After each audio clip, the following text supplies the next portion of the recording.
Welcome back to your ultimate pit stop, Piston Pundit.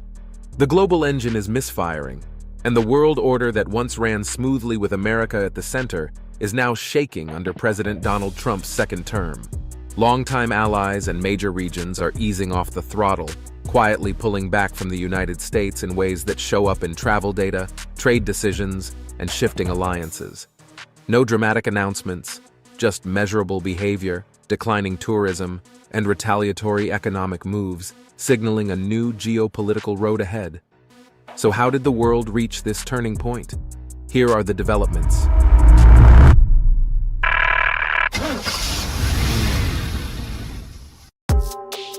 The global boycott, a silent retreat from America. Only a few years ago, the United States still operated as the world's gravitational center, drawing travelers, shaping alliances, and anchoring global democracy. Today, that pull is noticeably weaker. The shift didn't arrive with dramatic headlines, but through gradual declines that formed a clear pattern. By mid-2025, travel data showed the US was the only major destination where foreign visitor spending was shrinking. What began as a mild dip turned into a steady drop in arrivals from Europe, Asia, Africa, and especially Canada, leaving airports quieter and hotel occupancy slipping in key states. Billions in lost spending were confirmed by the World Travel and Tourism Council, while other regions enjoyed tourism booms. Analysts called it a sentiment collapse, driven by emotion and perception, not just cost.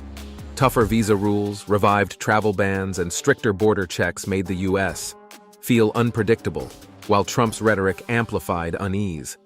No nation has declared a boycott, yet global behavior resembles one.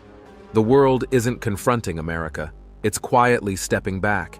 And among all the regions quietly stepping back, none reflects this change more personally than America's closest neighbor.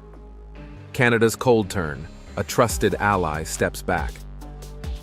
Canada, long one of America's closest and most dependable partners, now reflects a dramatic shift in sentiment.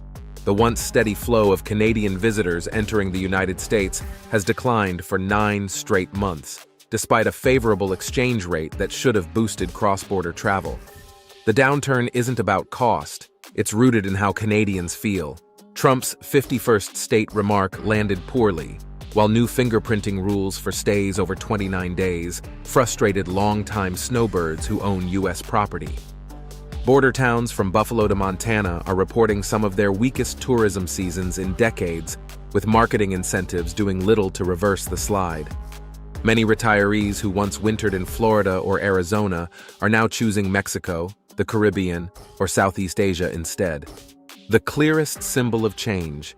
For the first time in nearly 20 years, outside pandemic anomalies, more Americans are driving into Canada than Canadians heading south. Canada isn't turning hostile, it's quietly turning inward, expressing its stance through travel choices and spending. Before we delve deeper, do us a favor and smash that like and subscribe button. This helps us reach more auto enthusiasts just like you. And as Canada turns inward, another key pillar of the Western Alliance is quietly reconfiguring its position on the global stage. Europe breaks formation, a new Western power shift. Across the Atlantic, Europe is redefining its relationship with the United States, not through dramatic rupture, but through steady distancing. Once bound by shared values and decades of defense cooperation, Europe is now reassessing its reliance on Washington under Trump's second term. Germany's major travel agency, Der Tour, reports a sharp and persistent drop in U.S. bookings, while official data shows fewer Germans migrating to America and more Americans moving to Germany. Evidence of shifting sentiment, not just travel choices. Political tensions have deepened the divide. European leaders were stunned when the U.S. aligned with Russia, North Korea, and Belarus in a UN vote on Ukraine, breaking long-standing Western unity. The incoming German chancellor's call for Europe to achieve independence from the USA reflects a generational shift, echoed by France's consideration of extending its nuclear umbrella across Europe. Europe isn't severing ties, it's preparing to operate without America at the center. The rise of the E5 defense coalition underscores a continent charting a more independent path. And while Europe redraws its alliances, another major region is quietly reconsidering its long-haul relationship with the United States. Asia turns inward. Long-haul travel quietly dries up. Asia's shift away from the United States is quieter than Europe's or Canada's, but potentially more impactful. For decades, America was a top destination for Asian tourists, students, and business leaders. But in 2025, long-haul travel from Japan, South Korea, India, and China has weakened as regional trips surge. A stronger US dollar, rising airfare, complex visa rules, and the new $250 visa integrity fee have pushed many families and students toward easier, less political destinations. Yet the deeper issue is perception. Many Asian travelers now view the US as unpredictable and less welcoming. Tourism boards in Japan and South Korea are promoting regional travel, fueling a boom across Asia. China's visitor numbers remain far below pre-pandemic levels amid tensions and tougher US entry screening. Corporate travel tells a similar story. Major conferences are shifting to Singapore, Tokyo, Dubai, and Seoul. International students are choosing Canada, Australia, and the UK over US uncertainty. Asia isn't rejecting America, it's broadening its options in a multipolar world.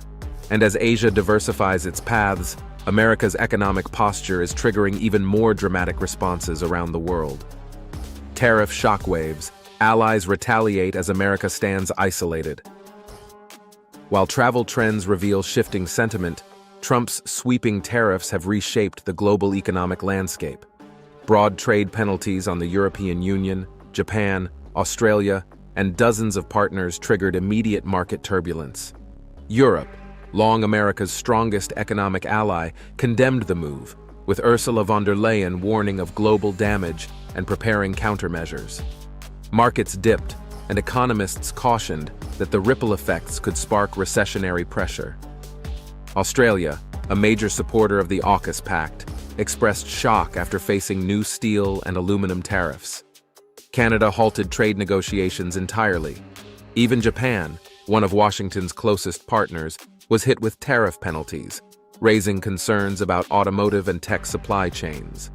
These actions reinforce the perception of a U.S. foreign policy driven by unpredictability rather than long-standing alliances. Beyond economics, the tariffs highlight growing isolation. Nations aren't rebelling, they're reorganizing. Europe and Asia are strengthening regional alliances, supply chains are shifting away from U.S. dependence, and multinational firms are reducing exposure to American volatility. The world is quietly preparing to operate without America at its center.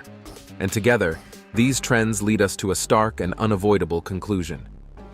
Verdict: America confronts a world moving without it. The global shift unfolding in 2025 isn't the result of dramatic confrontations or fiery speeches.